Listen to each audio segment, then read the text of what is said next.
Hello everyone, welcome to the commerce achiever platform. आज के इस सेशन से एक और इम्पोर्टेंट जो ये आपका सेशन रहने वाला है, UPSC commerce optional previous year question का सॉल्यूशन। यस, आज के इस सेशन में हम प्रीवियस ईयर क्वेश्चन का सॉल्यूशन डिस्कस करने वाले हैं।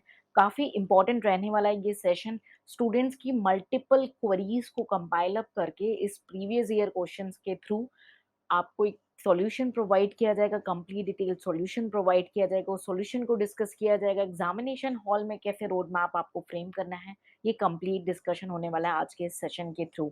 मोस्ट अवेटेड सेशन है, इस सेशन का मैक्सिमम बेनिफिट लें। अगर आपका ऐसे ही एक्टिव पार्टिसिपेशन एंड इन्वॉल्वमेंट रहा और अगर आपको ये सेशन से बेनिफिट मिला तो आप हमें कमेंट सेक्शन में शेयर करें, ताकि ऐसे मल्टीपल सेशंस हम लेकर के आएँ हर एक सब्जेक्ट और हर एक ईयर के वाइज। सो आज के इस सेशन में हम जो डिस्कस करने वाले हैं वो है 2021 का जो क्वेश्चन है हमारा। 2021 UPSC civil services UPSC commerce optional paper 1। Yes, paper 1 के कुछ क्वेश्चंस को विद डिटेल सॉल्यूशन हम आपके साथ डिस्कस करेंगे। आपको कैसे उन क्वेश्चंस को अंडरस्टैंड करना है, कैसे उसकी प्रिपरेशन करनी है और कैसे एग्जामिनेशन हॉल में एग्जीक्यूट करना है, ये कंप्लीट स्ट्रैटेजी रहने वाली है। और साथ ही साथ डिटेल सॉल्यूशन भी आपके साथ शेयर किया जाएगा। सो इस सेशन का मैक्सिमम बेनिफिट लें। अब हम आपको कनेक्ट करेंगे क्वेश्चन के साथ और हम करेंगे उसका सॉल्यूशन। उसमें 3 स्ट्रैटेजी हम फॉलो करेंगे। सबसे पहले आपको पहले प्रिपेयर कैसे करना है, प्रीवियस ईयर पेपर का कंप्लीट सॉल्यूशन आपको प्रोवाइड किया जाएगा उस पर्टिकुलर क्वेश्चन का। और फिर जो है एग्जामिनेशन हॉल में आपको कैसे क्विकली थिंक करना है, जिसे हम ट्री डायग्राम के थ्रू डिटेल में डिस्कस करने वाले हैं। तो अगर आपका पार्टिसिपेशन अच्छा रहा, आपको इस सेशन के थ्रू आपको बेनिफिट मिले, तो आप प्लीज़ शेयर करें, ताकि हम ऐसे सेशंस को टाइम टू टाइम लेकर के आएँ, ताकि आपको इन सेशन से मैक्सिमम बेनिफिट मिल सके। तो चलिए अब हम चलते हैं और आपको कनेक्ट करते हैं हमारे सॉल्यूशंस की ओर। हम स्टेप बाय स्टेप हर एक क्वेश्चन को डिस्कस करेंगे और हम कवर अप करेंगे हमारा 2021 का मेंस का एग्जाम का पेपर 1 टैक्सेशन। तो चलिए हम हमारा पहला क्वेश्चन देखते हैं जो यूपीएससी कॉमर्स ऑप्शनल 2021 पेपर 1 में रेज्ड हुआ है। हम आज के इस पर्टिकुलर सेशन में केवल 3 क्वेश्चंस को डिस्कस करेंगे, उनके डिटेल सॉल्यूशन को डिस्कस करेंगे। और अगर आपको इन सेशन से हेल्पफुल आपको सपोर्ट मिल रहा है तो आप हमें कन्वे करेंगे, ताकि ऐसे ही हम कंपाइलेशंस आपके साथ लेते आएँ और आप इन सेशंस का मैक्सिमम बेनिफिट ले सकें। तो आज का जो हम पहला क्वेश्चन लेने वाले हैं वो है क्वेश्चन नंबर 1D। ठीक है, क्वेश्चन नंबर 1D जो है ये हमारा कंपलसरी क्वेश्चन है। ठीक है, कंपलसरी यानी कि आपको इस पर्टिकुलर क्वेश्चन का आंसर देना चाहिए, because question number 1 and question number 5 ये दोनों कंपलसरी क्वेश्चन में फॉल करते हैं और स्टूडेंट को मस्ट इन क्वेश्चंस का आंसर देना चाहिए। ठीक है, तो कंपलसरी क्वेश्चन है ये और 10 मार्क्स का ये आपका क्वेश्चन है 2021 का पेपर। अगर आपको प्रीवियस ईयर का क्वेश्चन बैंक मिला हुआ है तो आप पेज नंबर अप्रॉक्सीमेटली 38 में आप देख सकते हैं, आपके ये क्वेश्चंस दिए हुए हैं जो आज हम इस पर्टिकुलर सेशन के थ्रू कवर अप करने वाले हैं। ठीक है, सो क्वेश्चन नंबर 1D क्या बोलता है, चलिए देखते हैं क्वेश्चन। क्या आपको स्ट्रैटेजी रखनी होगी उसे पहले प्रिपेयर करने के लिए और क्या सॉल्यूशन होने वाला है, हम डिटेल में डिस्कस करेंगे। तो क्वेश्चन है हमारा, व्हाट इज द रिलेशनशिप, ठीक है, what is the relationship between residential status and incidence of tax. ठीक है, तो ये हमारा क्वेश्चन है 1D कंपलसरी 10 मार्क्स का क्वेश्चन है, थ्योरेटिकल क्वेश्चन है आपका ये।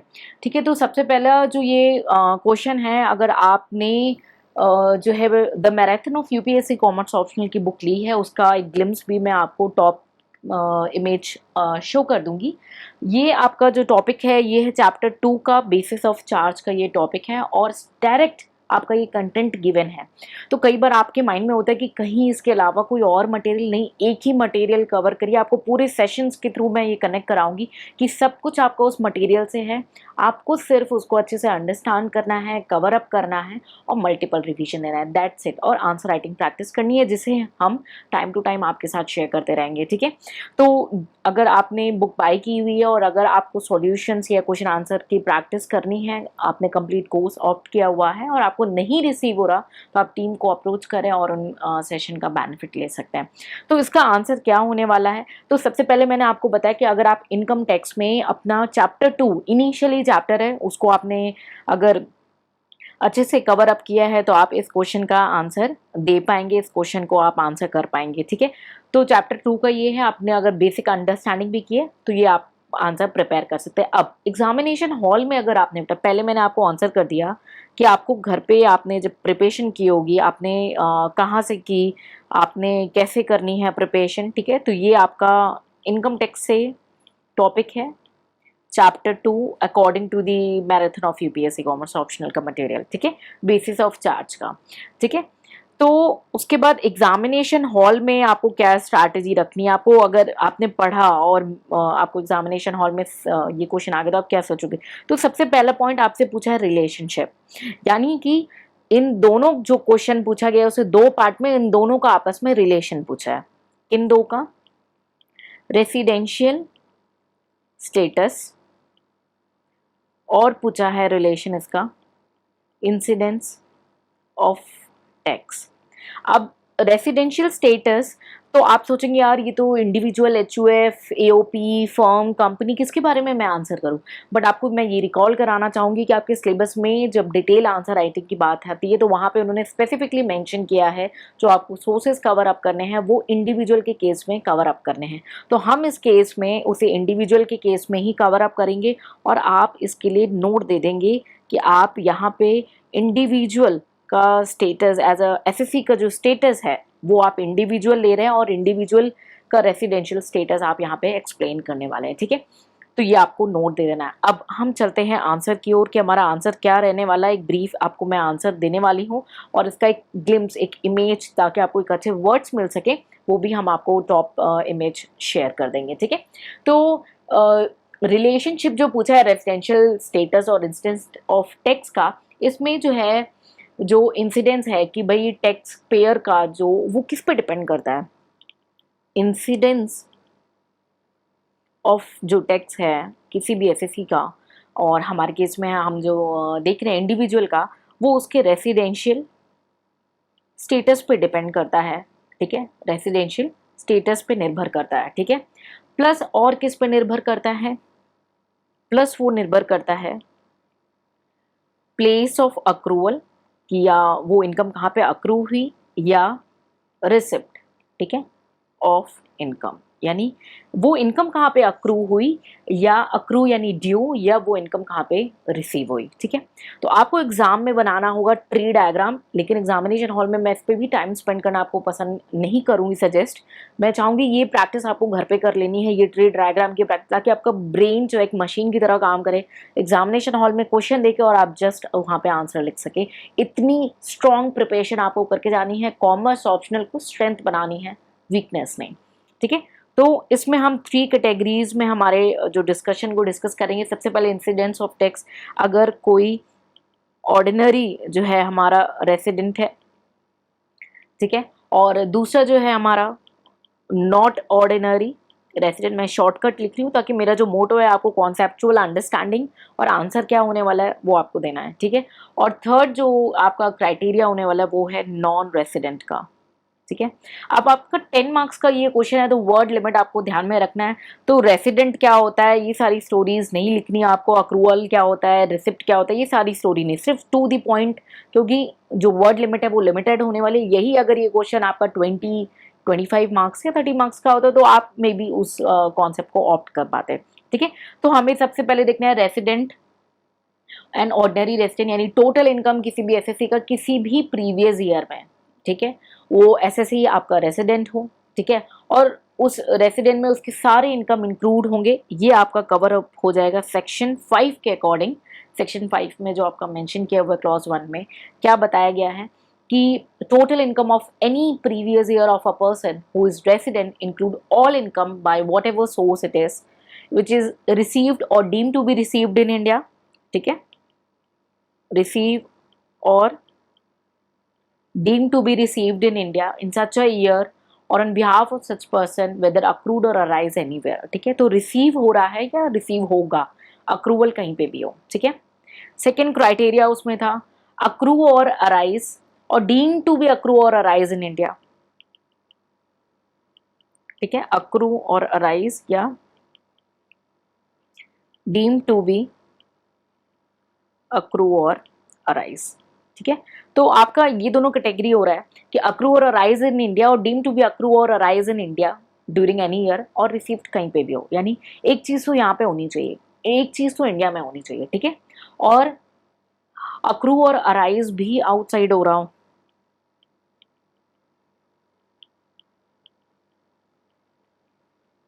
ठीक है। सो ये आपका इंसिडेंस ऑफ टैक्स है रेसिडेंट एंड ऑर्डिनरी रेसिडेंट्स के केस में सेक्शन 5 के अकॉर्डिंग। यही अगर incidence of not ordinary residents हो, जिसकी टोटल इनकम अगर हमें देखनी है कि प्रीवियस ईयर में क्या है, अगर वो नॉट ऑर्डिनरी रेसिडेंट है तो उसमें कौन कौन सी इनकम रिसीव की जाएगी। इनकम जो रिसीव या deem to be received in India है, चाहे वो खुद रिसीव कर रहे हो या उनके बिहाफ में कोई भी रिसीव कर रहा हो, ठीक है। ठीक है, तो रिसीव वाला प्रोविजन आपका एप्लीकेबल होगा, अक्रूवल कहीं पे भी हो रहा हो, नो मैटर। सेकंड, आपकी इनकम जो अक्रू और अराइज या डीम टू बी अक्रू और अराइज इन इंडिया हो, रिसीव कहीं पे भी हो रहा हो, कोई मैटर नहीं करता है, वो इनकम आपकी कवर अप हो जाएगी। तीसरा केस कि अगर आपकी इनकम अक्रू अराइज आउटसाइड हो रही है लेकिन वो बिजनेस कनेक्शन से रिलेटेड है, ठीक है, बिजनेस कनेक्शन से रिलेटेड है, आपके प्रोफेशन से रिलेटेड है जो कि सेटअप हुआ है, ठीक है। प्रोफेशनल आपका सेटअप है इंडिया में, आपका बिजनेस कंट्रोल हो रहा है इंडिया से, लेकिन इनकम अक्रू कहीं पे भी हो रही हो, बाहर हो रही हो, तो भी उसे नॉट ऑर्डिनरी केसेस में इंडिया पे टैक्स लगेगा, ठीक है। तो आपका थर्ड ये प्रोविजन हो गया। और अगर यही हम नॉन रेसिडेंट का केस डिस्कस कर लें तो क्या टैक्स इंसिडेंस रहने वाला है नॉन रेसिडेंट के केस में, उसकी टोटल इनकम में, चाहे वो किसी भी साल की हम कंप्यूट कर रहे हो, वो इनकम इंक्लूड होगा अगर वो इनकम रिसीव या deem to be received in India हो रही है, यानी रिसीविंग का प्रोविजन, ठीक है, या उनके बिहाफ में कोई भी रिसीव कर रहा है इंडिया में, भले वो इनकम अक्रू कहीं पे भी हो रही हो। और सेकंड क्राइटेरिया, अगर वो इनकम अक्रू या अराइज हो रही हो इंडिया में, या डीम्ड है कि वो अक्रू या अराइज होगी इंडिया में, चाहे वो रिसीव कहीं पे भी हो रही हो, केवल यही दो कैटेगरी में नॉन रेसिडेंट के केस में उनकी रेसिडेंशियल स्टेटस की वजह से ये इनकम टैक्सेबल होगी इंडिया में। तो ये आपका आंसर हो जाता है। तो एक डायग्राम है, अगर आपको गुड प्रेजेंटेशन करना है तो उसके अच्छे वर्डिक्स लिखने होंगे। इसकी वर्डिक्स का ग्लिम्स मैं आपको जो है एज ए इमेज शेयर कर दूंगी टॉप पे। और ये ट्री डायग्राम भी आप बना सकते हैं एग्जाम में, एग्जामिनर के सामने एक अच्छा इंप्रेशन। अब सारे स्टूडेंट एक ही स्ट्रैटेजी नहीं फॉलो करें, आप अपनी यूनिकनेस, अपनी क्रिएटिविटी पुट करें। इसीलिए मैं सजेस्ट करती हूँ कि बुक एक ऐसी आपको मटेरियल रिफर करना है जहाँ पे सारी चीज़ें कंप्लीट कंपाइल्ड हो, और उसके बाद आपको करनी है आंसर राइटिंग प्रैक्टिस, ठीक है। तो आई बिलीव आपको इस पर्टिकुलर आंसर से कंप्लीट सेटिस्फैक्शन मिला। अगर इस पर्टिकुलर क्वेश्चन में आपको कोई डाउट है तो आप पूछें, फिर हम प्रोसीड करेंगे हमारे नेक्स्ट क्वेश्चन की ओर और डिस्कस करेंगे हमारे नेक्स्ट क्वेश्चन को डिटेल में। तो आपको इससे ये भी आइडिया मिल जाएगा कि आपको जो भी कंटेंट और जो भी आंसर मिला है वो आपके कोर्स से है, आपकी बुक से दिया हुआ है। आपको सिर्फ करना क्या था, उसे पढ़ना था और मल्टीपल रिविजन देना था। मल्टीपल सोर्सेस के लिए भागने की ज़रूरत नहीं है। अगर आपको तो एक ही अटेम्प्ट में अपनी 100% जो आप अपनी एनर्जी दे रहे हैं वो आपको सही डायरेक्शन में देनी है, तो ये मटेरियल और ये कंटेंट आपके लिए सफिशिएंट है। बस आपको करना होगा थोड़ी सी मेहनत, यानी मल्टीपल रिवीजन और answer writing practice. So I believe आपको ये क्वेश्चन क्लियर हो चुका हो। क्वेश्चन नंबर 1D हमने डिस्कस किया। अब हम बढ़ेंगे हमारे नेक्स्ट क्वेश्चन की ओर और डिस्कस करेंगे हमारा जो सेकेंड क्वेश्चन है। और अगर आपने क्वेश्चन बैंक आपके सामने है तो आप देख सकते हैं क्वेश्चन नंबर 2C, ठीक है।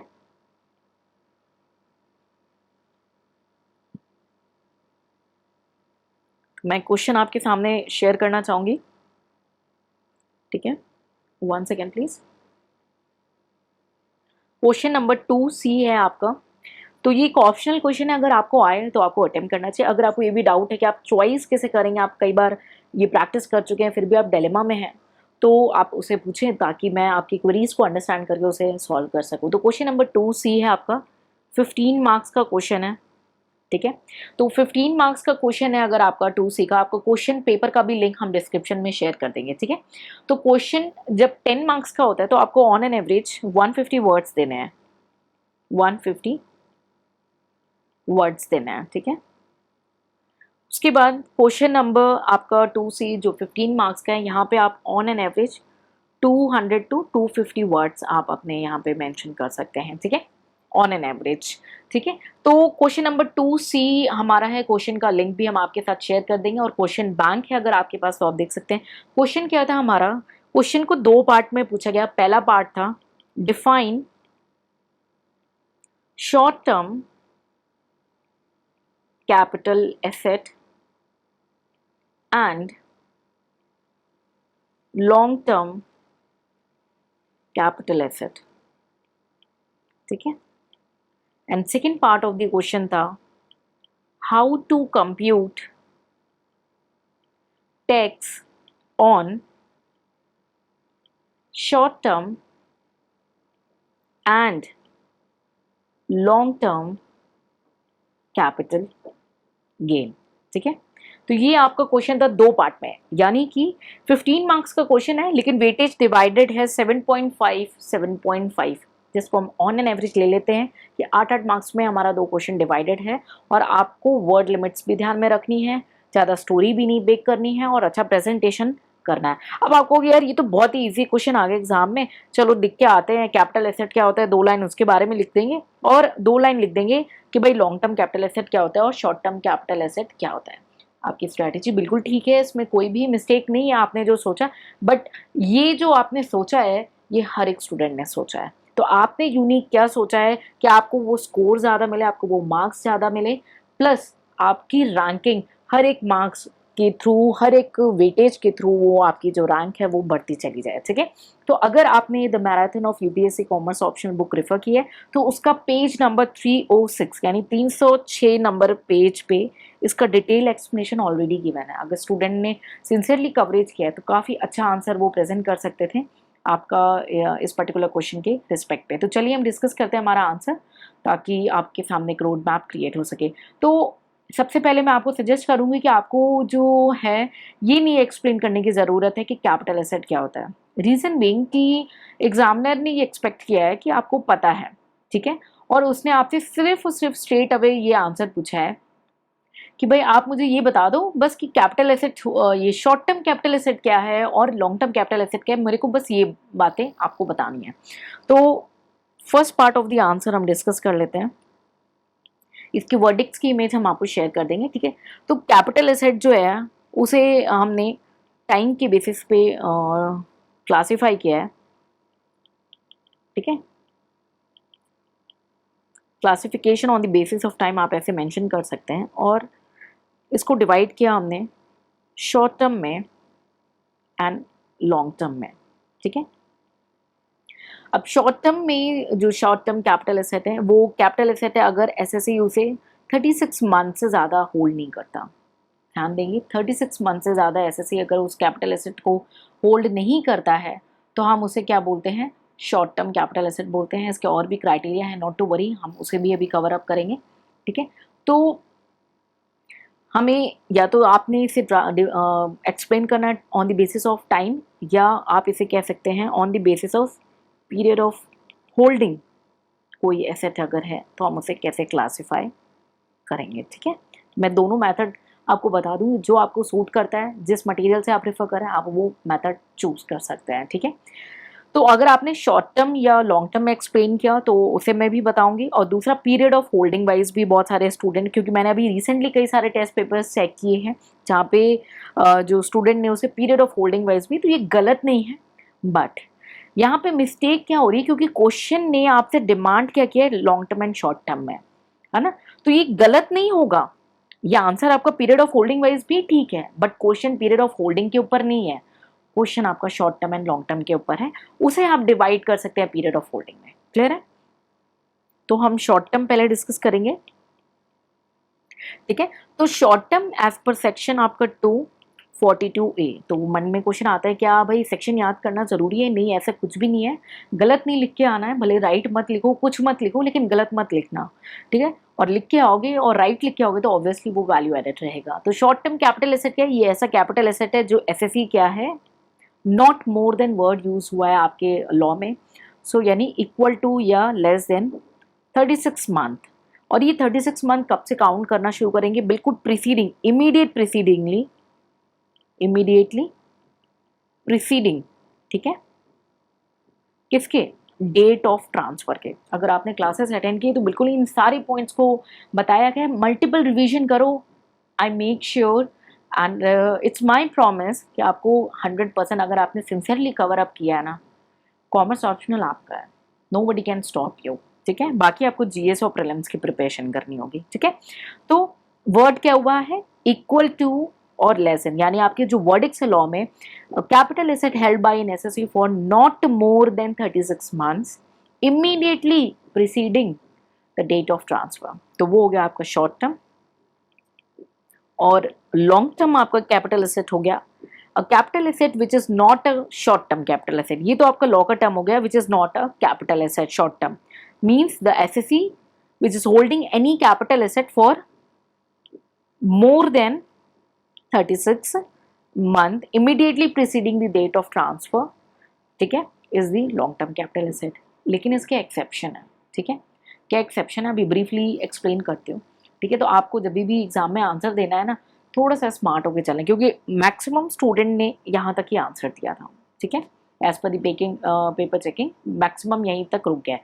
सो कैपिटल जो है एसेट ये आपके शॉर्ट टर्म और capital long term capital assets हुए, लेकिन एक्सेप्शंस में आपको वहाँ पे मेंशन करना है। अगर आपने बुक को ढंग से कवर अप किया होगा, अगेन मैं आपको रिमाइंड करा दूँ, पेज 306 में सब मेंशन है, लेटेस्ट एडिशन। ठीक है, वहाँ पे मेंशन किया हुआ है आपका एक एक्सेप्शन 12 मंथ्स का, दूसरा आपका एक्सेप्शन है 24 मंथ्स का। ठीक है, सो ये आपके एक्सेप्शंस हैं। तीसरा आपका एक्सेप्शन हो सकता है डेप्रिसिएशन वाला केस, क्लियर है, डेप्रिशिएबल वाला assets.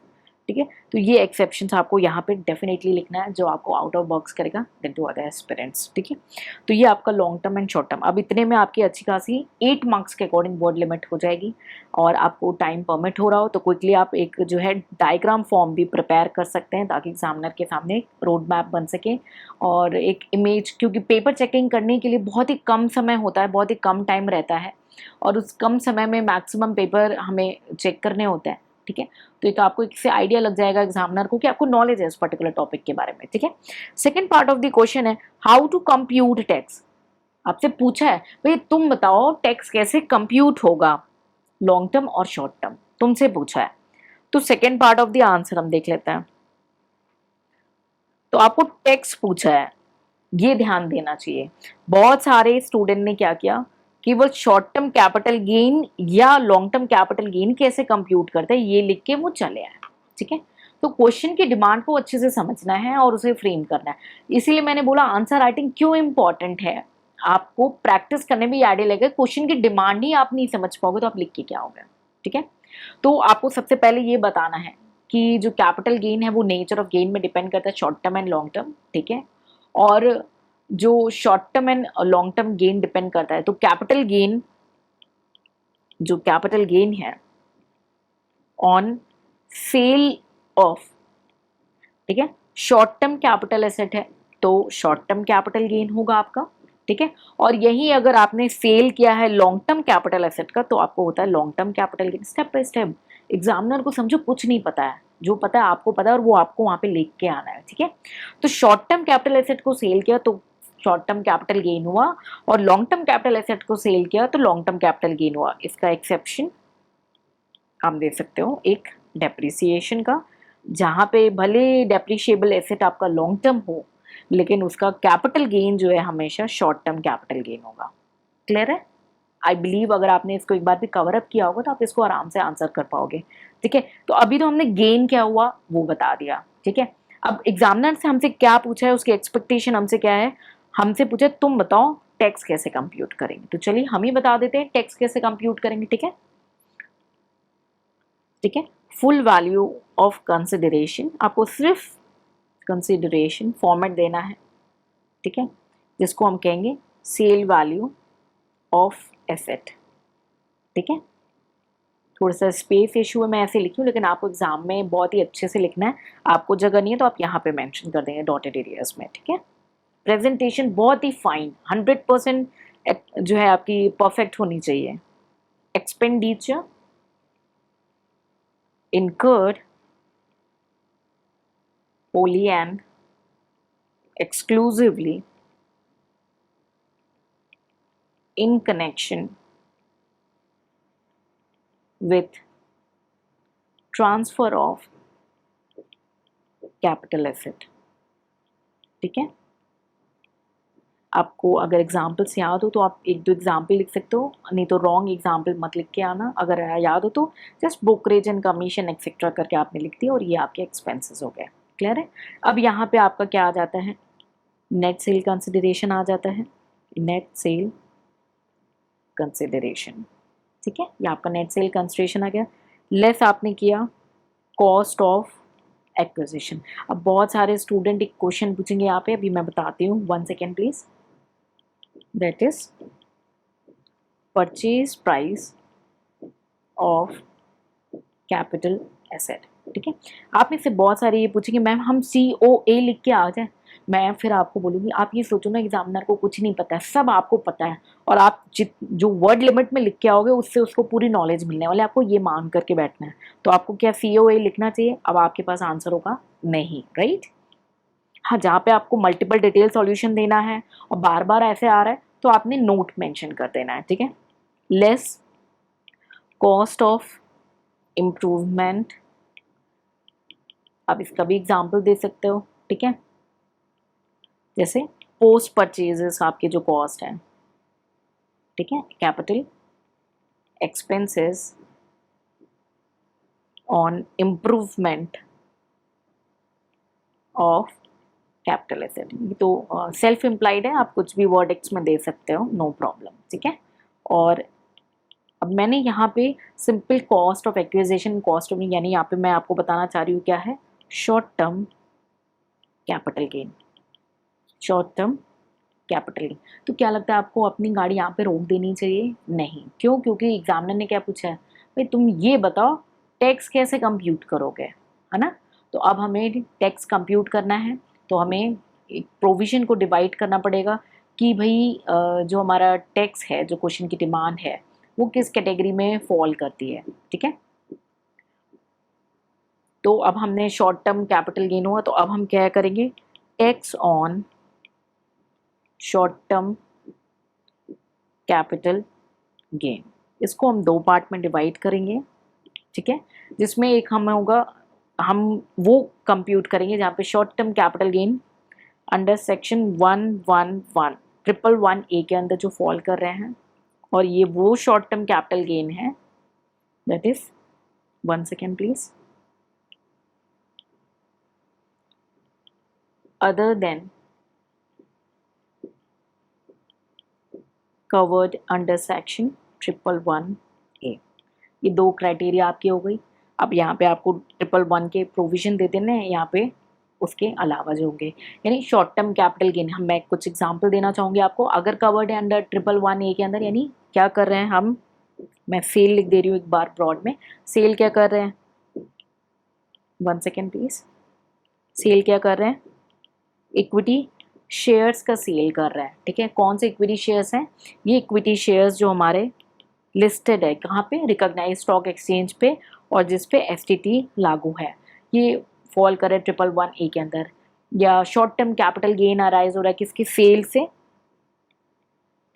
Units of equity oriented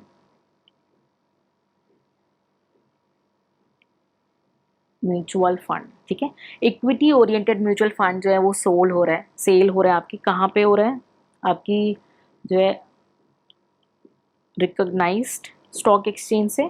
ठीक है, और STT लग रहा है उसके ऊपर।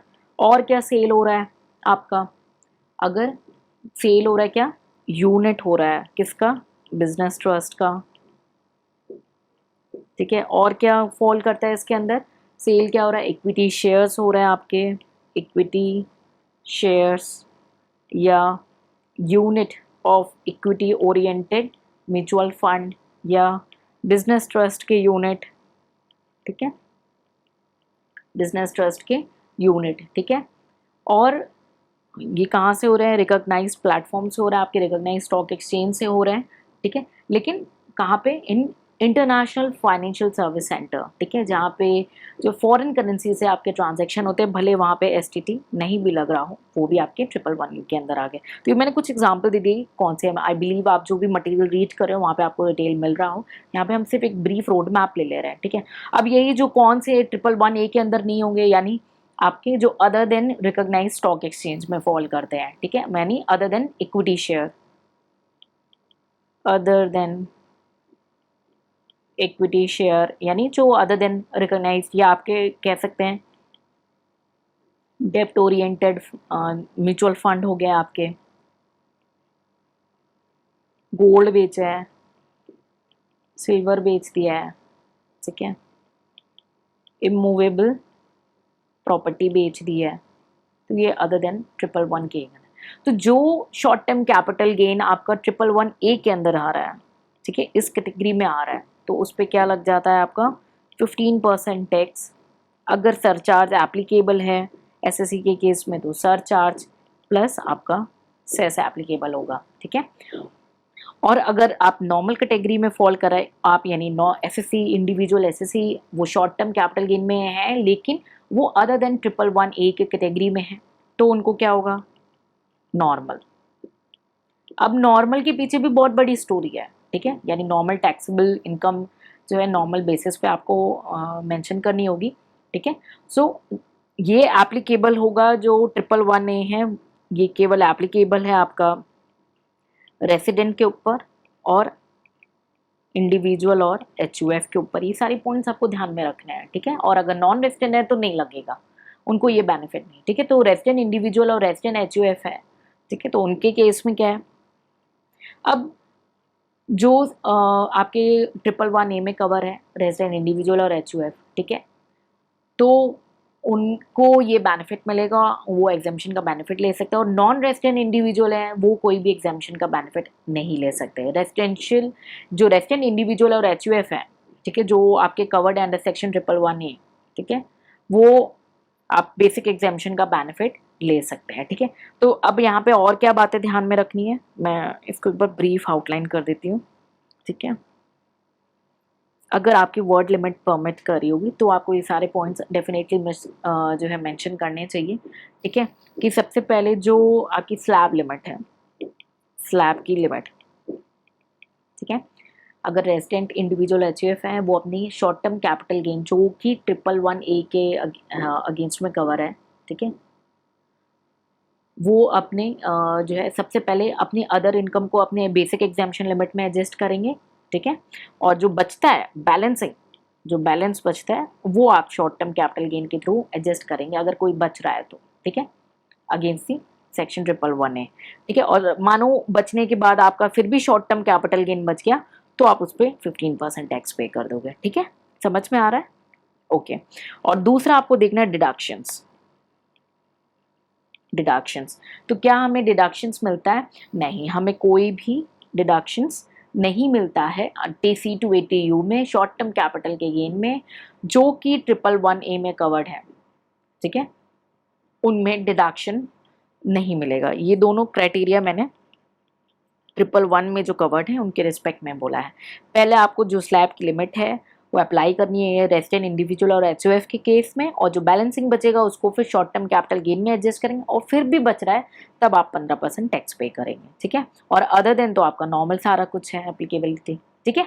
तो ये रहा आपका शॉर्ट टर्म कैपिटल गेन का, इतनी ज़्यादा बता दिया। आपको डिपेंड करता है आपकी वर्ड लिमिट कैसे जा रही है, और आप एक डायग्राम भी बना सकते हो डेफिनेटली। नेक्स्ट आपका जाता है लॉन्ग टर्म का, एक व्यू दे रही हूँ क्विकली।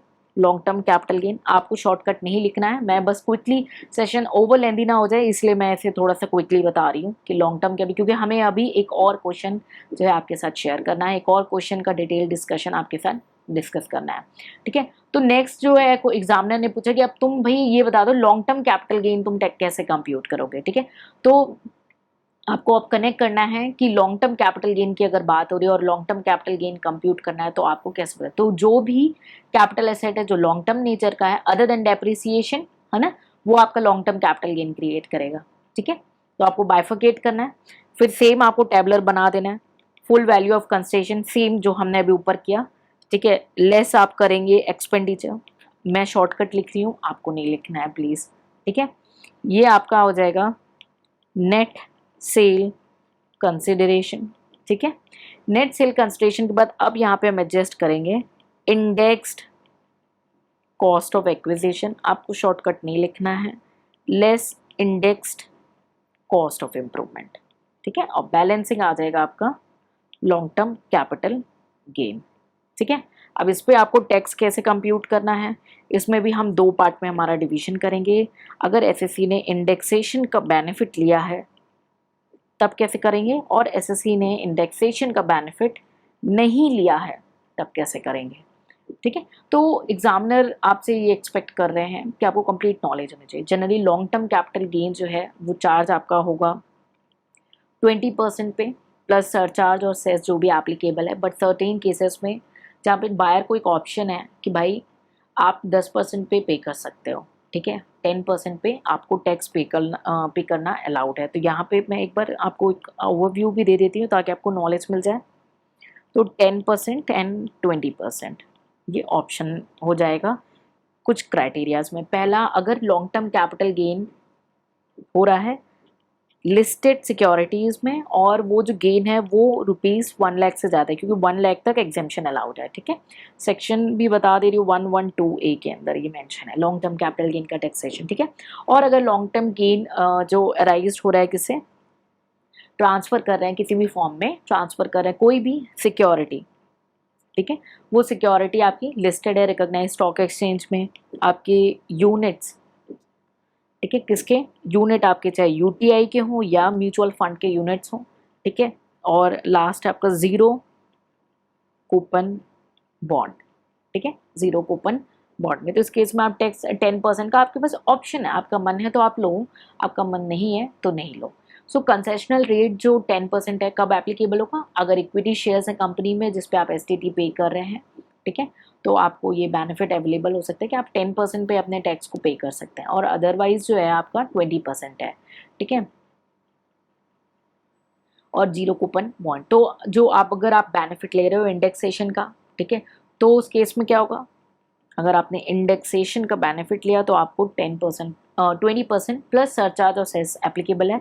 और अगर आप बेनिफिट नहीं ले रहे हो इंडेक्सेशन का, ठीक है, तो आपको, और एक और केस हम ये ले लेते हैं जहाँ पे आप इंडेक्सेशन का बेनिफिट नहीं ले रहे हो तो आप 10% पे कर सकते हो, ठीक है। तो इंडेक्सेशन लिया तो 20%, नहीं तो 10%, ठीक। आई बिलीव आपने ये सारी चीज़ें पढ़ी हुई है, मैं बस आपको एक जगह पे उसे एग्जीक्यूट कैसे करना है मैं आपको बताना चाह रही थी। तो आपको लिखना सब कुछ वर्ड लिमिट पे। अगर आपको कई बार ऐसा होता है कि आपको लगता है आपकी वर्ड लिमिट से आप बाहर जा रहे हो और आप विद इन वर्ड लिमिट में नहीं फॉल कर रहे हैं ड्यू टू एनी रीज़न, या आप जो है बॉडी स्पीड अप में हो और आप आंसर नहीं कंप्लीट कर पा रहे हो और आपने क्विकली उसे मेंशन कर दिया, डोंट वरी, घबराना नहीं। फिर क्या करना, स्मार्टली जैसे ही लगे आपको कि आपका तो वर्ड लिमिट बढ़ रहा है, ट्री डायग्राम ड्रॉ करना है आपको, ठीक है, एंड देन फिर आपको मेंशन करना है सेम वही। अगर रेजिडेंट इंडिविजुअल और एचयूएफ है तो वो अपने जो स्लैब एग्जेम्पशन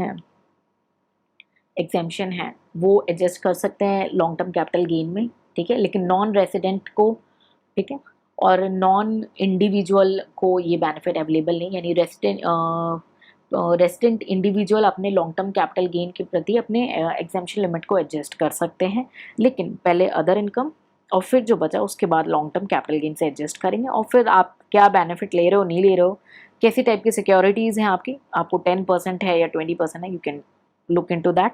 और दूसरा डिडक्शन, क्या डिडक्शन से अलाउड है, नहीं, डिडक्शन से अलाउड नहीं है, तो आपको ये भी ध्यान में रखना है। तो इतनी सारी बातें मैंने आपको बता दी related to your question number, ठीक है, क्वेश्चन नंबर 2C, ठीक है। और एक और क्वेश्चन हम आपके साथ डिस्कस करेंगे, वो न्यूमेरिकल क्वेश्चन हम आपके साथ इस सेशन में ऐड करेंगे और उसको डिटेल में डिस्कस करेंगे आपके साथ। और अगर इन सेशन से आपको बेनिफिट मिल रहा है तो आप अपने व्यूज़ डेफिनेटली शेयर करें ताकि हम और मल्टीपल जो है इन सेशंस को लेकर के आएँ और आपको मैक्सिमम सपोर्ट दे सकें, ठीक है। तो अब इस सेशन के बाद हम जो नेक्स्ट न्यूमेरिकल है इनकम टैक्स का वो भी ऐड कर देंगे, ठीक है, ताकि आप उस इन तीनों क्वेश्चंस को डिटेल में अंडरस्टैंड कर सकें और मैक्सिमम बेनिफिट ले सकें। So give me a moment to connect with the third question, the third important question, ठीक है, और फिर आपको अपने जो भी डाउट्स हैं इन पर्टिकुलर क्वेश्चंस में, कोई क्वेरीज आपको अराइज हो रही है इन पर्टिकुलर क्वेश्चंस में, तो आप उसे कमेंट सेक्शन में पूछें, उसे डिस्कस करें और उसे क्लियर करें। और इन सेशन से आपको बेनिफिट हो रहा है तो प्लीज़ शेयर करें, ठीक है। और अगर आपको लगता है कि कुछ आपके पास आइडियाज़ हैं कि हमें और चीज़ें क्या इंक्लूड करनी चाहिए, तो हम डेफिनेटली आप उसे शेयर करें, हम उसे एनालाइज करेंगे और फ्यूचर सेशन में इंक्लूड भी करेंगे। So give me a moment to connect with the next session.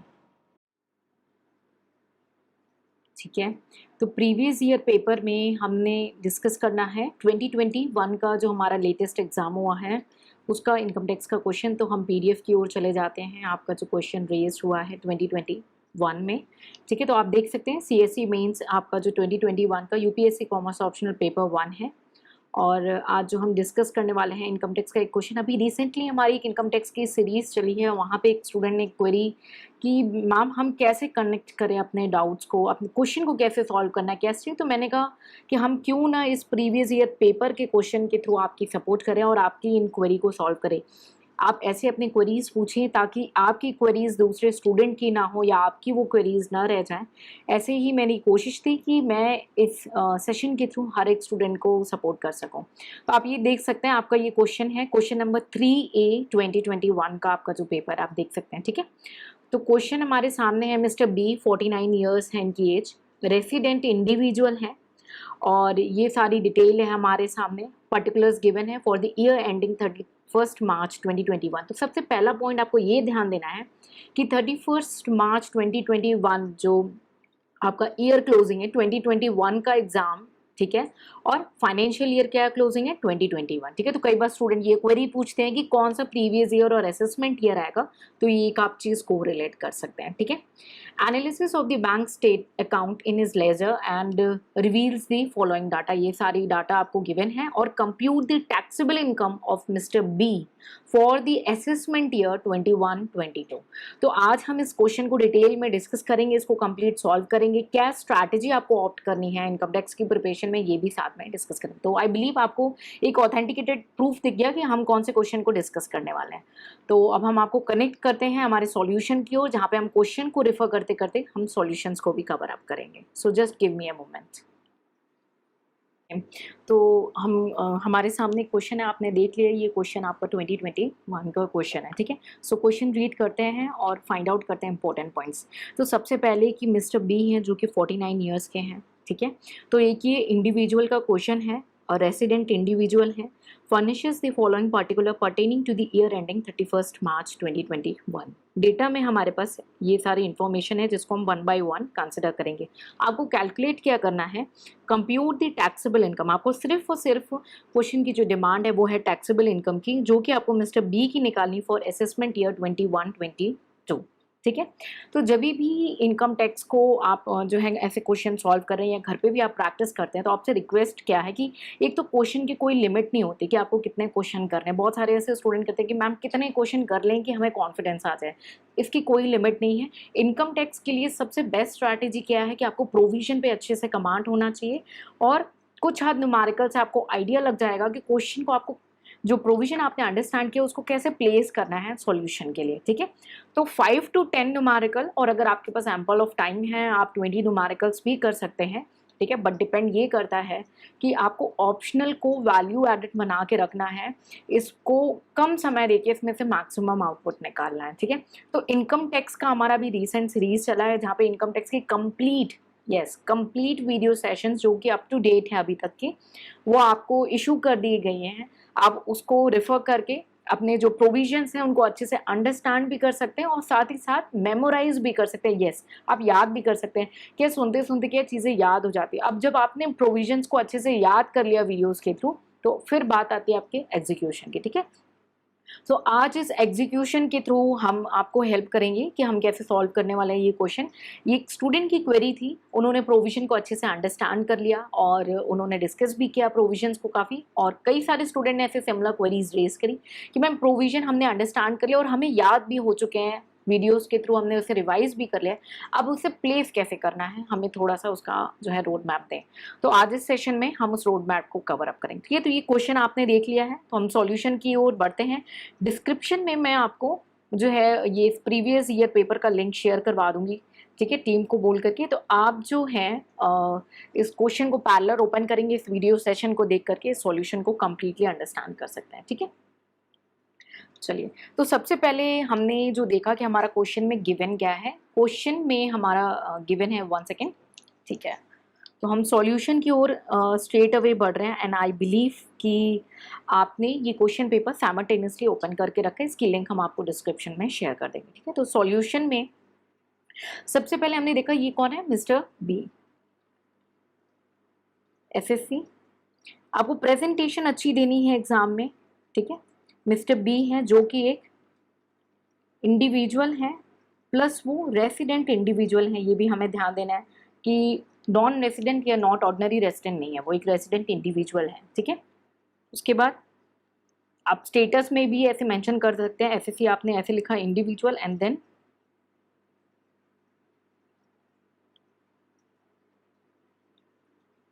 Status resident. ठीक है, उसके बाद हमने देखा कि प्रीवियस ईयर क्या गिवन है, प्रीवियस ईयर।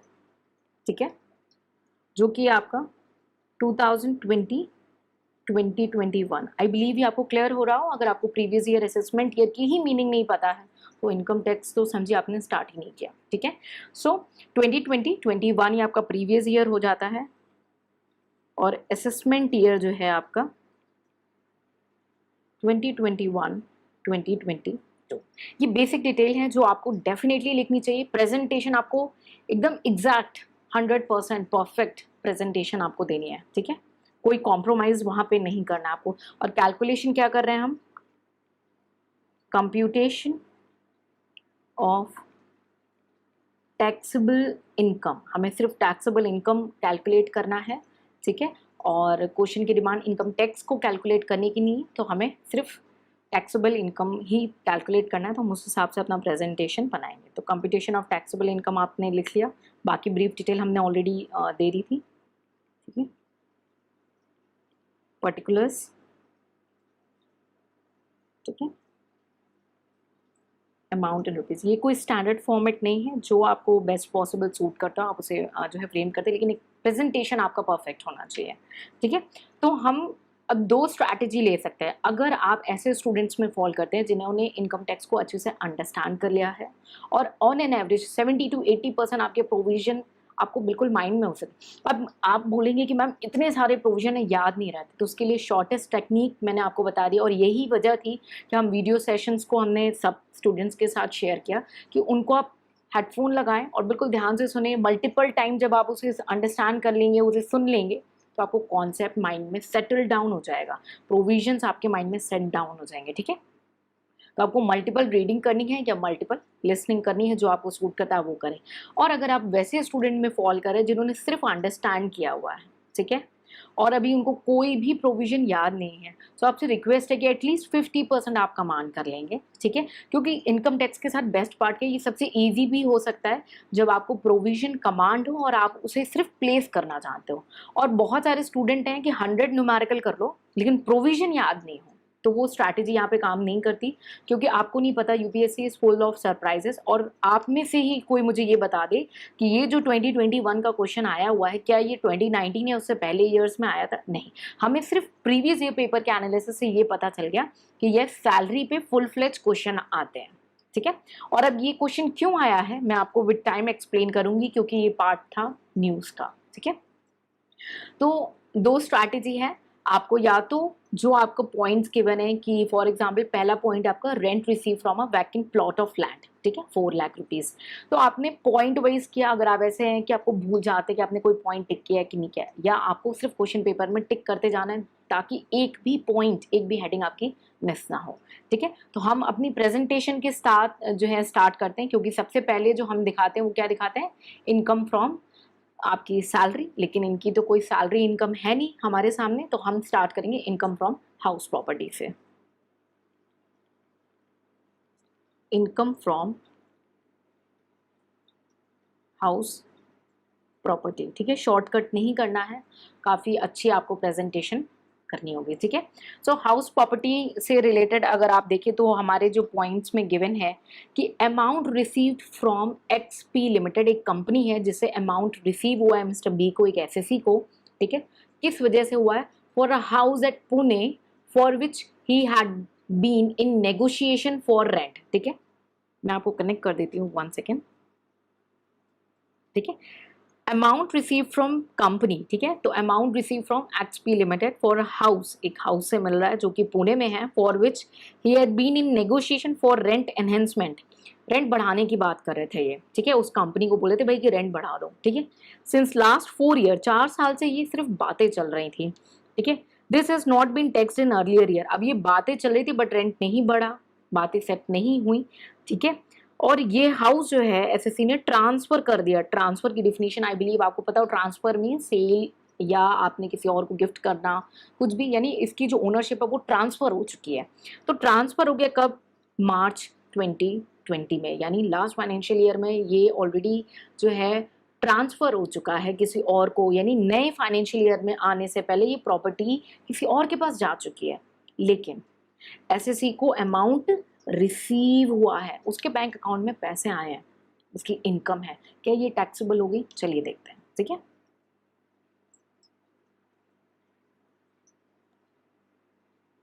ओके, तो हमने देखा कि एसएससी को क्या रिसीव हुआ है, अरियर रिसीव हुआ है, ठीक है, हाउस प्रॉपर्टी से,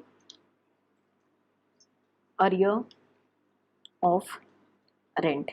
I believe income from house property का आपको जो ये अरियर ऑफ रेंट का प्रोविजन आपको ये क्लियर हो कि भले ओनरशिप आपके पास एट प्रेजेंट है या नहीं है, फिर भी ये टैक्सेबल हो जाएगा, क्योंकि आपको अरियर जो है वो आज की डेट में रिसीव हुआ है। ओनरशिप इररिलेवेंट मानी जाती है जब आपको अरियर रिसीव हो रहा है, ठीक है। तो ये income from house property, arrear of rent का आपका ये टॉपिक है, ठीक है। तो ये आपका टैक्सेबल होगा अगर आपके पास थोड़ा सा सफिशिएंट टाइम है एग्जामिनेशन हॉल में और आपको लगता है आप प्रॉपरली मैनेज कर पा रहे हो, तो एक छोटा सा नोट कि arrear of rent is taxable even it is not relevant whether the assessee is the owner और नॉट। आप यहाँ पे मेंशन कर सकते हो कि एसएससी की ओनरशिप यहाँ पे करेंटली मैटर नहीं करती है, और अरियर ऑफ रेंट अगर एसएससी को फ्यूचर्स में कभी भी जब भी मिल जाता है, जब भी मिल रहा है, ठीक है, वो अरियर, ठीक है, तो वो टैक्सेबल हो जाता है। ये आप को अगर आपका टाइम परमिट करता है तो आप डेफिनेटली अरियर ऑफ रेंट के बारे में ये लिखें। आपको एक हिंट दे देती हूँ, ये फॉल करता है आपका सेक्शन 25 ए। भाई सेक्शन याद करना या लिखना बिल्कुल भी मैंडेटरी नहीं है, तो इसके लिए कोई एक्स्ट्रा स्ट्रेस आपको नहीं लेना।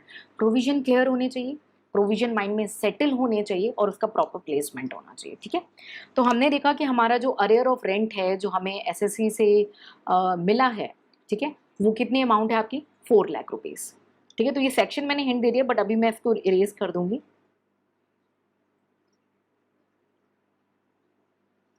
ठीक है। 4 लाख रुपीज़ ये एसएससी को जो है अरियर ऑफ रेंट मिला है, लेस आपको अगर आपको सेक्शन 25 ये क्लियर हो इनकम फ्रॉम हाउस प्रॉपर्टी का अरियर ऑफ रेंट में, तो इसमें डिडक्शन मिलता है 30% का अरियर ऑफ रेंट का, तो लेस 30% ऑफ रेंट, तो हम इसे कैलकुलेट कर देंगे, ठीक है। कैलकुलेटर अलाउड है, यस, आपका अगर एग्जाम प्रैक्टिकल क्वेश्चंस का है तो कैलकुलेटर उसमें आपको अलाउड होगा, ठीक है। सो ये हो जाएगा आपका 1,20,000।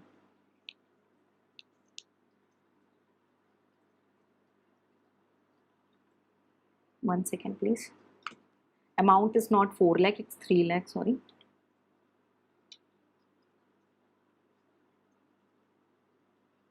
ठीक है। तो अमाउंट जो रिसीव्ड हुई थी वो 3 लाख हुई थी। 3 लाख में आपका जो 30% है वो एज अ डिडक्शन है, तो 90,000 आपका डिडक्शन हो जाता है, तो बचता कितना है, 2,10,000 आपका ये वैल्यू है। हमें इनकम फ्रॉम हाउस प्रॉपर्टी से कोई और जो क्वेश्चन में डिमांड है वो नहीं दिखते, तो यहाँ पे कंप्लीट कर देते हैं हमारा इनकम फ्रॉम हाउस प्रॉपर्टी, इसको हम मार्क कर देते हैं ए। क्लियर है। नेक्स्ट हम देख सकते हैं हमारे पास जो डाटा गिवन है वो है हमारा कीमैन इंश्योरेंस से जो एसएससी को अमाउंट मिली है, ठीक है। So profit and gains of business और प्रोफेशन, ठीक है। Profit and gain from business, तो अमाउंट एसएससी को रिसीव मिली, आप देख सकते हैं की मैन इंश्योरेंस एकदम लास्ट में 4,40,000 आपको दिख रही हो, 4,40,000, ठीक है। अगर आप ऐसे स्टूडेंट हैं जिनको हेड वाइज में डिफिकल्टी होती है सर्चिंग में, तो आप टॉपिक वाइज एक वर्किंग नोट बना लें और क्विकली इसमें डिवाइड कर दें कि भाई पहला पॉइंट है वो इनकम फ्रॉम अदर सोर्स है, दूसरा पॉइंट है आपका जो हाउस प्रॉपर्टी का है, तीसरा point income from other source, चौथा point income from other source. ऐसे करके आप अपना होमवर्क भी कर सकते हैं एज अ रफ वर्क, अगर आपको ऐसे जैसे मैं सॉल्व करा रही हूँ वैसे आपको डिफिकल्टी है, ठीक है। जो आपको कन्वीनियंट लगता है आप उस मोड को ऑप्ट करें, ठीक है। तो पीजीबीपी का हम देखते हैं जो मिला है, अमाउंट रिसीव्ड अंडर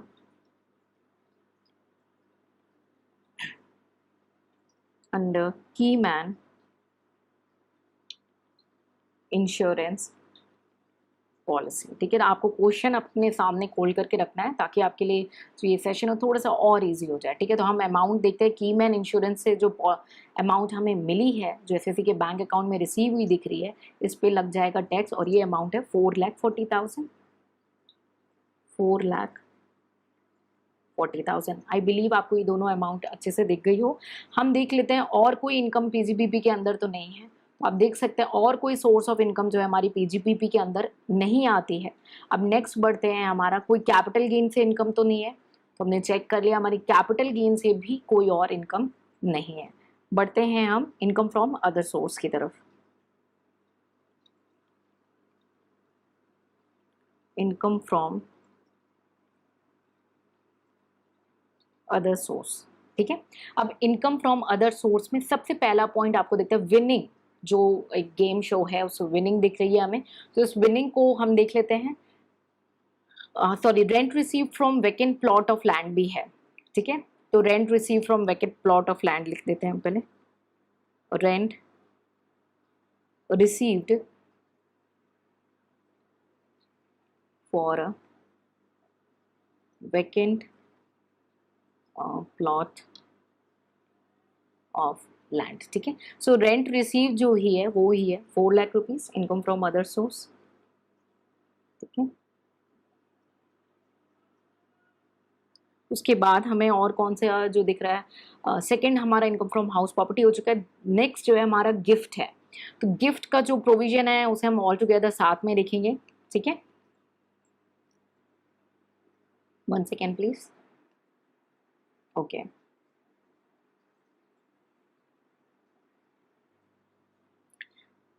गिफ्ट को हम ऑल टुगेदर साथ में देखेंगे। आई बिलीव आपको याद हो गिफ्ट आता है आपका इनकम फ्रॉम अदर सोर्स के अंदर, और गिफ्ट के अंदर प्रोविजन है कि भाई आपको वो किस फॉर्म में मिला है सबसे पहले, और किस ओकेजन में मिला है और किससे मिला है। ये क्राइटेरिया हमें चेक करनी है कि कहीं वो किसी रिलेटिव से तो नहीं मिला, कहीं वो मैरिज में तो नहीं मिला, या किसी विल या इनहेरिटेंस की वजह से हमें कोई गिफ्ट तो नहीं मिला, है ना। तो हमें इंडिविजुअल की तरह ये पहले चेक करना है कि गिफ्ट हमें किससे मिला है। तो हमारे इस प्रेजेंट क्वेश्चन में गिफ्ट हमें मैरिज से नहीं मिला, ठीक है। आप देख सकते हैं हमें मैरिज के ओकेजन में गिफ्ट नहीं मिला, बस बेस्ट फ्रेंड से मिला है और मदर के फादर से मिला है, ठीक है। तो गिफ्ट हमें मैरिज में नहीं मिला और बेस्ट फ्रेंड जो है वो हमारा रिलेटिव नहीं है, ये तो आपको क्लियर होगा। तो गिफ्ट जो है हमारा यहाँ पे जो हमें बेस्ट फ्रेंड से मिला है, हम उसे एक बार लिख लेते हैं, गिफ्ट फ्रॉम बेस्ट फ्रेंड, ठीक है। आपको फ्रेंड से जो गिफ्ट मिला है वो कितना अमाउंट है, वो है आपका 1,20,000। अब क्या ये 1,20,000 पूरा आधा चाहिए, क्या इस पर टैक्स लगना चाहिए? तो अब हमारा जो नेक्स्ट प्रोविजन है गिफ्ट का चेक करने का, कि जो अमाउंट है वो 50,000 से ज़्यादा तो नहीं है, ठीक है। अगर आपको गिफ्ट मिल रहा है, ठीक है, और उसकी अमाउंट 50,000 से ऊपर नहीं है, तो वो बच जाओगे। और अगर वो एक्सीड कर रहा है, क्योंकि प्रोविजन में मेंशन किया है एक्सीड 50,000, तो जो एक्सीड है 50,000 तो कंप्लीट अमाउंट आपकी इनकम फ्रॉम अदर सोर्स हो जाएगी। तो बेस्ट फ्रेंड से जो आपको 1,20,000 मिल रहा है वो हो जाएगा आपका गिफ्ट और वो हो जाएगा आपका टैक्सेबल, ठीक है। तो फ्रेंड से आपको 1,20,000। अब नेक्स्ट जो हमारा दिखता है वो हमें गिफ्ट मिला है किससे, रिलेटिव से। अब इसमें दो क्राइटेरिया है, कई बार जो इसको जो है आपके मदर्स फादर, एक मिनट लिख लेते हैं, गिफ्ट फ्रॉम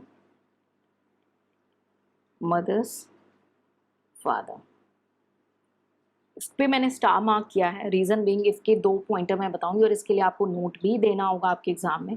रिलेटिव की जो डेफिनेशन है इंडिविजुअल के हिसाब से, उसमें मेंशन है स्पाउस ऑफ इंडिविजुअल, यानी मिस्टर बी है तो स्पाउस यानी वाइफ, ठीक है। उसके बाद स्पाउस है या ब्रदर और सिस्टर आते हैं इंडिविजुअल के, ब्रदर और सिस्टर के स्पाउसेस भी आते हैं, ठीक है। ब्रदर और सिस्टर आते हैं पेरेंट्स के, ठीक है।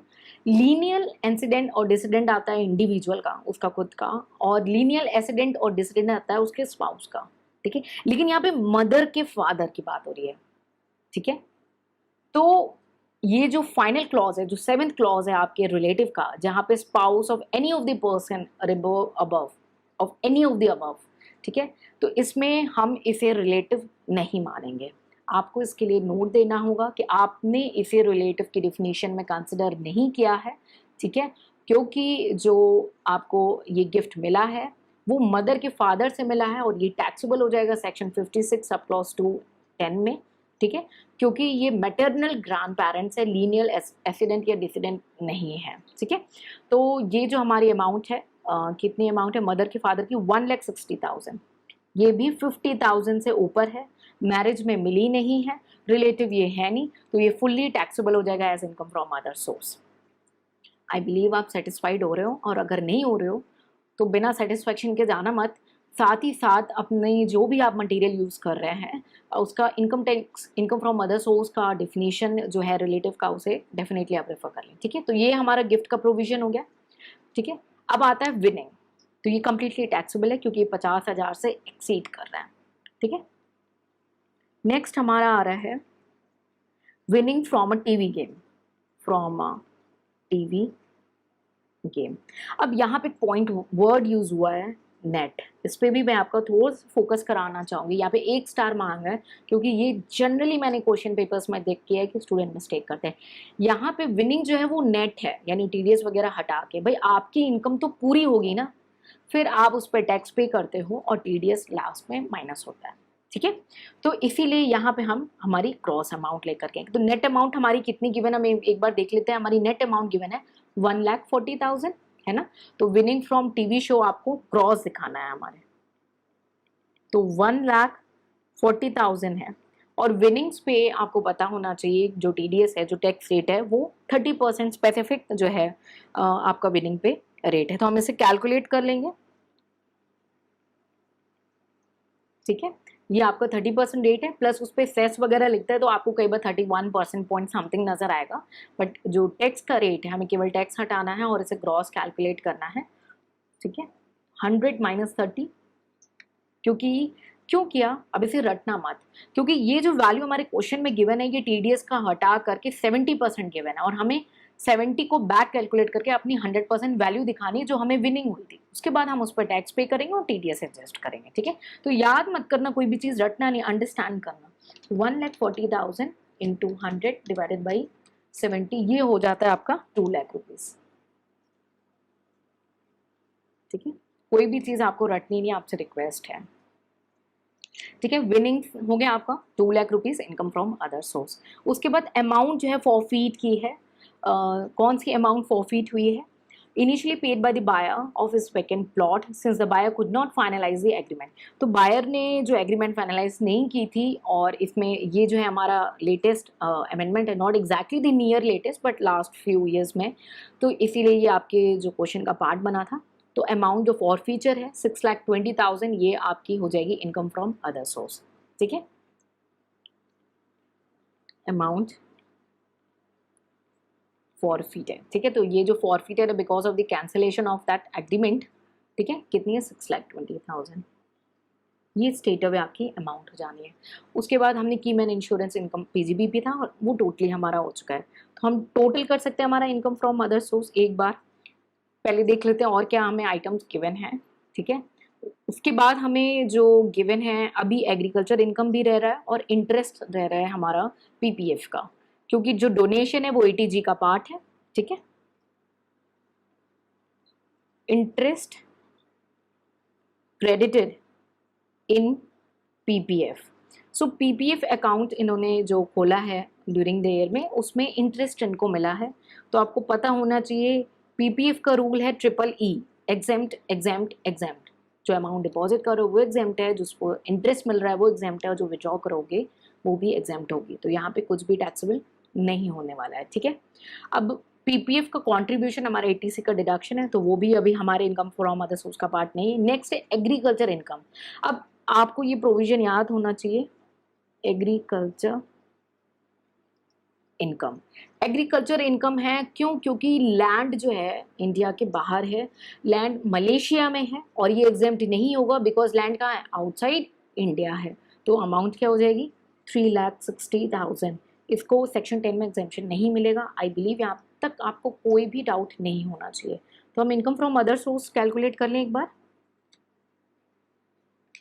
4 lakh plus 1,20,000 plus 1,60,000 plus 2 lakh plus 3 lakh 6,20,000, ये हो जाता है प्लस 3,60,000, 18,60,000, ये आपका हो रहा है income from other source. I believe आप सबका ये आंसर जो है मैच हो रहा हो, और अभी तक आपको कॉन्फिडेंस आ चुका हो कि आपका जो है टोटली ये मैच हो रहा है। क्लियर? तो हमारा ये सारे सोर्सेज हो गए। अब हमारे हाथ में क्या बच रहा है? सिर्फ और सिर्फ आपका डिडक्शंस। तो हम कैलकुलेट कर सकते हैं gross total income, gross total income, ठीक है। इसको हम डी पॉइंट दे देते हैं और इसमें कर देते हैं ए प्लस बी प्लस सी। तीनों को आप ऐड कर लेंगे, ए प्लस बी प्लस सी, ये टोटल आ जाएगा आपका 25,10,000, ठीक है। उसके बाद लेस कर देंगे हम इसमें से डिडक्शंस अंडर चैप्टर 6A, इसको दे देंगे ई नेम, ठीक है। सबसे पहला जो है हमारा सेक्शन 80C में हमने ऑलरेडी देखा, जो पीपीएफ इन्होंने खोला डॉटर के नाम पे, तो उसका डिडक्शन हमें मिलेगा PPF in name of minor daughter. So I believe आपको प्रोविजन याद हो, अपने या स्पाउस या चाइल्ड के नाम पे पीपीएफ अकाउंट खोल सकते हैं, और वो एलिजिबल है आपका डिडक्शन अंडर 80C में। 80C में आपके डिडक्शन की रिस्ट्रिक्शन है 1,50,000 तक की, तो वो चीज़ आपको ध्यान में रखनी होगी, ठीक है। सो जो है PPF paid in the name of minor daughter is 1,50,000, तो हमारे पास तो एग्जैक्ट 1,50,000 ही है, ठीक है। उसके बाद हमारे पास एक और डिडक्शन बन रहा है 80G का, जो डोनेशन हुआ है, ठीक है। सेक्शन 80G, अब आप पूछोगे कि क्या इसके सेक्शन, अगर याद कर लोगे ना तो ये वैल्यू एडिशन रहेगा, अगर डिडक्शन के सेक्शन याद रहते तो। गलत कोट नहीं करना है, याद रहते तो बहुत अच्छी बात है, नहीं तो गलत आपको कोट नहीं करके आना है, ठीक है। अब यहाँ पे डोनेशन दी जा रही है, ठीक है, किसको? चैरिटेबल ट्रस्ट को, चैरिटेबल ट्रस्ट को, जो कि रजिस्टर्ड है अंडर सेक्शन 12AA। अब आप देख रहे हैं जो डोनेशन है, ठीक है, वो कितनी अमाउंट है हमारी?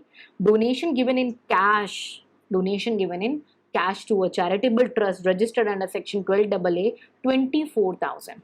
और आपको अगर प्रोविजन याद हो तो 2,000 से ज़्यादा अगर कैश में डोनेशन है तो डिडक्शन नहीं मिलेगा। सो इसका डिडक्शन नहीं मिलेगा क्योंकि कैश की डोनेशन क्या है? एक्सेस ऑफ 2,000 रुपीज़ है। Up to 2,000 is allowed, excess of 2,000 not allowed, तो ये डिडक्शन नॉट एलिजिबल है। तो हम डिडक्शन देख लेते हैं, हमारा टोटल कितना आ रहा है? 1,50,000।